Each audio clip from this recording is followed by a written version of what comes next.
You can't go a mile without running into a yoga studio. It seems like the trendy new thing to buy a pastel yoga mat and lurid pink yoga pants and go into a sun salutation.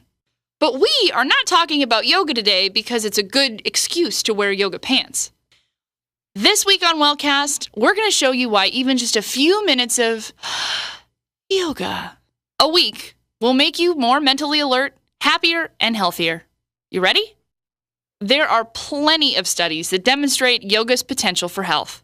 For example, Oxford University found that people who practice yoga even once a week were less stressed out, had lower blood pressure, and slept better at night. And yoga is not just good for your mental health. According to the National Institute of Health, it's proven to help with musculoskeletal issues, especially lower back pain. It can even help relieve asthma. So why don't more people try yoga?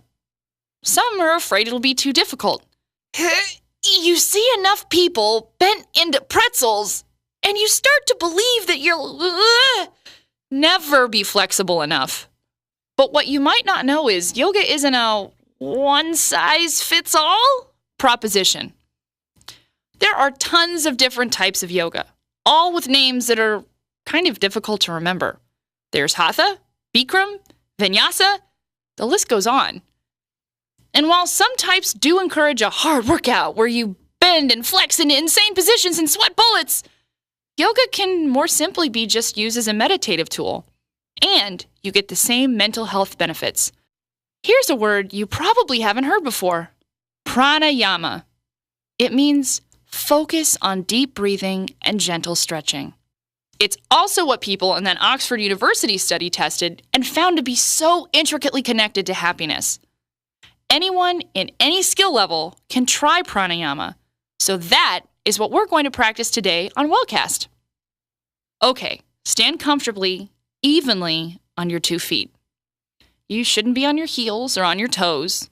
Center yourself. And then notice your breath. Breathe deeply. Try to stay away from shallow chest breathing. Take a few minutes just to focus on your breath.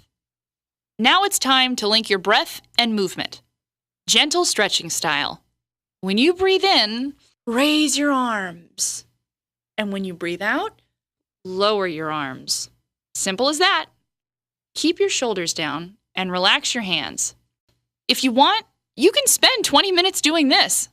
The simple stuff is good stuff. Or you can look up something a little bit more involved. Try Googling sun salutation or beginner's yoga sequence. Spend a little time taking stock of how you feel. What do you think of yoga now that you've tried it for the first time?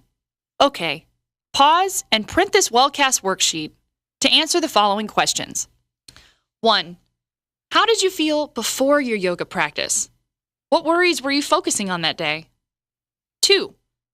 How did you feel during the exercise? What about after? 3. How does your breathing feel now? Do you notice a difference in your posture? Or what about any changes in your mood? Try doing at least a 10-minute yoga practice every day for a week. See how you feel at the end of the week. Hey, Wellcasters, let's recap.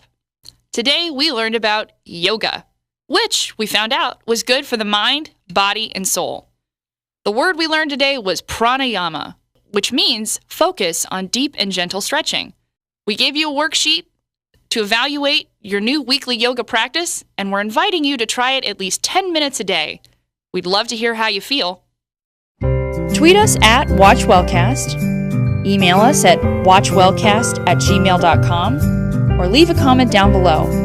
We'll see you next time.